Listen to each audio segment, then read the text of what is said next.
Truth Be Told, a Generation X-based fic. Chapter 1, Tragedy. It was a cold January day at the Xavier School for Gifted Youngsters. This was typical for the time of year, as Yvette had come to learn during her time at the school. It made her time there a bit difficult when she used to live out in the biosphere. That had changed last month when she finally gained some control over her powers and was also given a genuine room in the dorms. The cause of that change, however, had become as cold as the winter air, and she didn't know why. It was that concern she had that led to her being outside the room of the newest student to the school, Richard Cale. After they had met and the team had defeated Emplate, their relationship developed, and she was always glad to be around him. In fact, he hadn't started this change until a little after Christmas. Something about those events had sent the boy she loved into a sharp downward spiral. In fact, she and Monet had followed him one day and saw him doing something that had made her heart stop. Now she looked in from the door, worrying about the guy she loved. He had gone from happy to depressed, and she knew why. Two events happened since he arrived, and each had dealt a terrible blow to his psyche, which Emma Frost had warned her about when she sensed the change in him. She was glad about that when it came to the event that scared her most. Right now, she saw he was looking at a photo that she had seen him looking at from time to time. Each time she saw him look at it, she saw a tear come to his eye. She understood why, but she had a feeling he needed to talk more about it, and he wasn't doing so. She didn't know what to do to help him, which bothered her since he had done so much for her. She knew Emma had a thought on what might help, and had made plans for it to happen today. Yvette was so deep in her thoughts that she hadn't even heard a figure approach her, and she was slightly startled when a voice softly said, "Has there been any change, Yvette?" She turned and saw Emma had arrived. She knew why Emma was being on the quiet side, since they didn't want to spook Richard in his delicate state. She looked at Emma with one eye, trying to keep the other on Richard while she answered the question. "No, Emma." She let out a sigh and then continued, "I can't even begin to approach him." She then shivered as she voiced part of one of her biggest fears. "I've never seen him like this before. It worries me." She felt a hand on her shoulder, and she felt a bit of comfort from the action. "It's all right, Yvette. None of us have seen him like this." The use of her given first name made her feel better. It was something most of them were doing once they found out. It was another thing she had to thank Richard for. Emma had started using it just after Emplate's attack. Right now it was an extra comfort given all that was going on. She then heard Emma continue speaking. "You must remember that what Richard has been through. Part of him feels remorse for the events. From the short time he's been here, we know he doesn't like taking those actions." Yvette nodded in understanding, but it still didn't fully explain why she and Monet had caught Richard going where he was going. He was literally committing suicide, or an equivalent of it. She shook her head as she spoke. "That doesn't give him the excuse for trying to turn himself over to Emplate. He knows I wouldn't let him do that, and he knows what that monster did to me." To her surprise, she heard Monet respond to her statement. "That could be why he tried to sneak away, Penny." Yvette glanced at Monet, hoping to communicate with the glance that Monet didn't have the right to call her that. There were only two people allowed to call her that, one being Richard, and the other being the person she thought of as her sister, Jubilee. Since Monet was M-Plate's sister, she didn't think the Algerian girl had the right to use that nickname. If Monet caught the meaning of the glance, it didn't stop her from speaking. "He didn't know we were following him, but I think he was secretly hoping we were." The next words Monet spoke, however, caused the girl some embarrassment, as if it struck close to home for her as well. "I think that something he said came back to haunt him." This revelation made Yvette want to find out what it was, and how Monet seemed connected to it.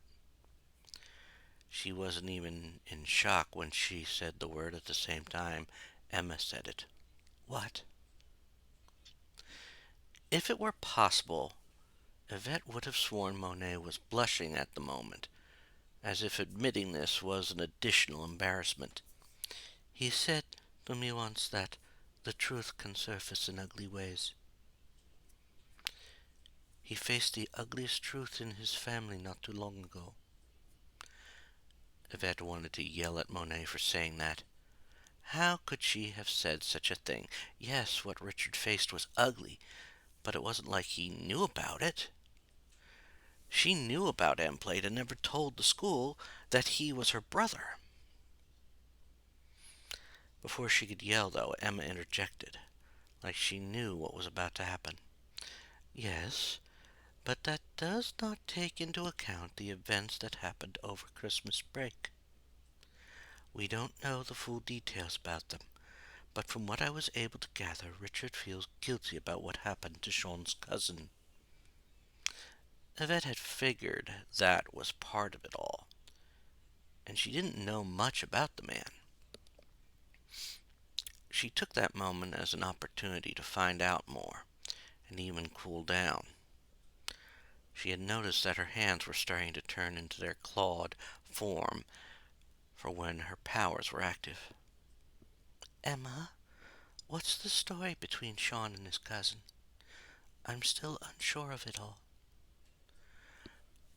She noticed the look in Emma's eyes, which told her that she was grateful that Yvette had been smart enough to know what was needed to defuse the situation. To be honest, part of her knew better than to antagonize Monet, but she still was unsure when it came to her former captor's sister. Emma then answered the question. The long answer would have to be covered another time, but the short answer is that they basically had the same relationship that Monet and her brother have. Tom became a mutant terrorist, and from what Sean gathered, had somehow developed the ability to control plants. Yvette had shivered when she heard how the relationship was similar to the family relationship between Monet and M-Plate. But she still didn't fully understand, and she had been here when Tom had shown up. She was about to ask another question when she heard footsteps heading towards them.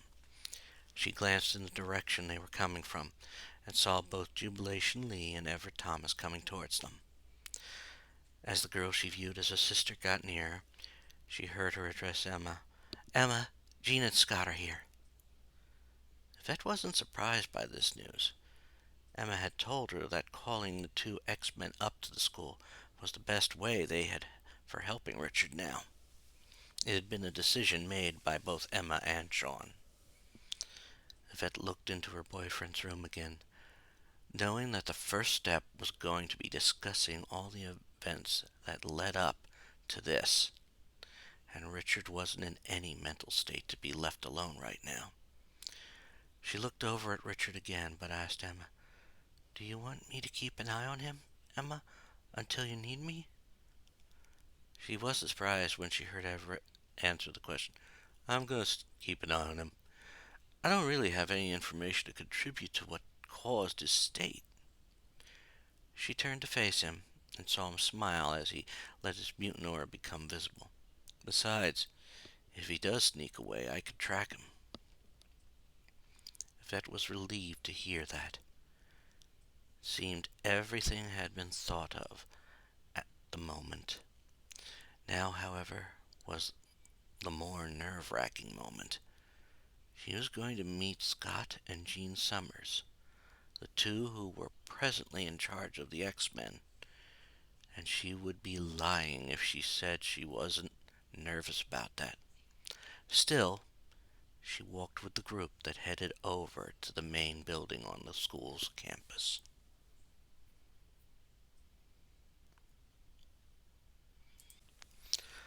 Sean Cassidy was only a bit relieved when Scott and Jean had arrived. Both he and Emma had hoped that the two X-Men were the best hope for trying to get Richard out of the depression the lad was in. It had literally caused an emotional barrier that almost seemed like a real one, keeping people from getting too close. Even Yvette couldn't get close to him, especially with what had happened a week ago. That was tragic because the two were in love. During the short time the two had been together, Sean would have sworn he was looking at a younger version of Jean and Scott in those two. Once they reached the room where Emma had suggested they all gathered, Jean asked the question that Sean figured was on the minds of the couple. "Sean, what seems to be the problem? You were a bit vague when you contacted us, but insisted it was important." In the wake of Onslaught, Emma had figured just saying it was important would get the X-Men to send help over as soon as possible, and she had been right. Sean, however, waited until almost everyone arrived in the room. He didn't want to wait too long, since everyone that was being assembled each had information to share. He was also certain that the whole situation would be overwhelming if just one person gave all the details, and not many people were around for both incidents that contributed to Richard's current mental state. Once everyone sat down, Sean looked over everyone before addressing Scott and Jean. Jean, who was one of the best telepaths on the planet, wasn't about to go through their minds without permission, and preferred speaking when it came to sorting out psychological problems. It was something Sean felt Emma could take lessons on. "Well, Scott, Jean, it's regarding our new student, Richard Cale."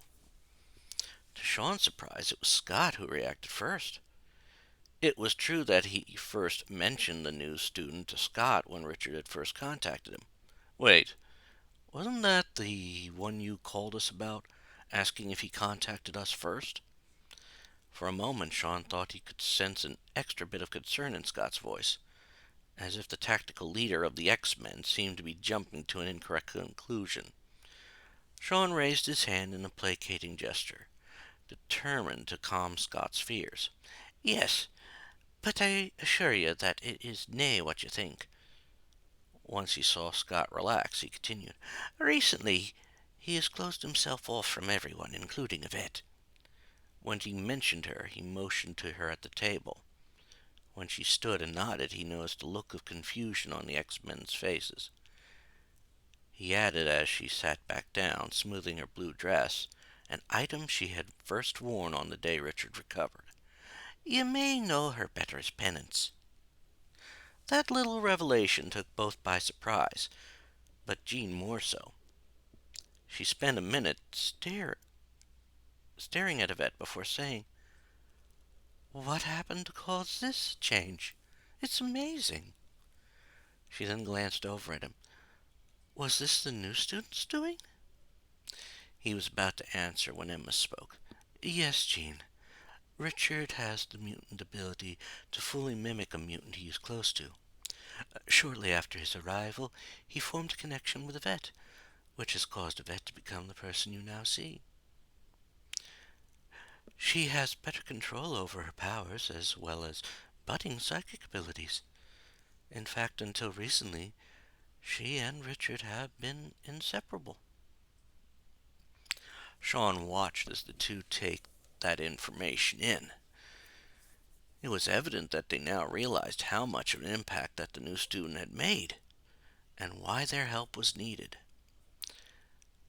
Now came the question Sean knew would be coming. What happened? Sean figured now was the time to get to the heart of the matter. He sighed, knowing that they would be starting in soon, so he started by stating what happened during the Christmas break. Well, during Christmas, we had some unexpected company.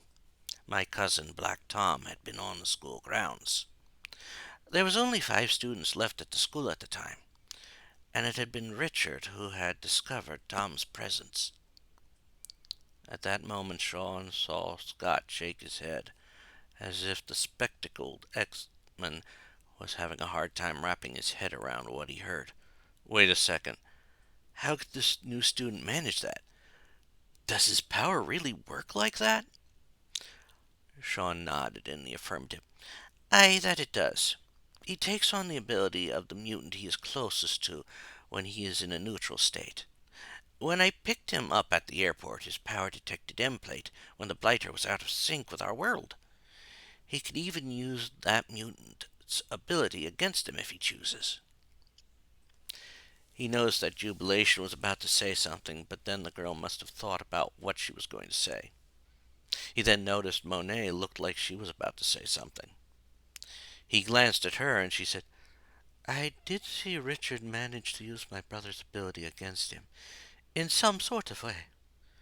It was how he managed to turn the tide during his latest attack. Sean noticed that both Jean and Scott were coming to realize the extent of Richard's powers. Sean said at that moment, Those are some of the benefits to his ability. In addition to communicating with penance, this lad's power could put any mutant detection method to shame. Of course, we also run the risk of him being transformed into a second M-plate, or even worse. He could tell that Jean was starting to put things together, but she didn't know the full story. She could only guess on how events started to play out. So Richard stumbled onto Tom's presence, but Tom was unaware that he had been found out. Sean nodded. That he did. Sean knew the sequence of events that happened next, and knew now that it was the start of a drastic decline for the new student. He then leaned forward, resting his closed hands on the table. And that's when everything went crazy. We will all tell you what had happened, as best as we can remember. He then started relaying the very event that started it all off.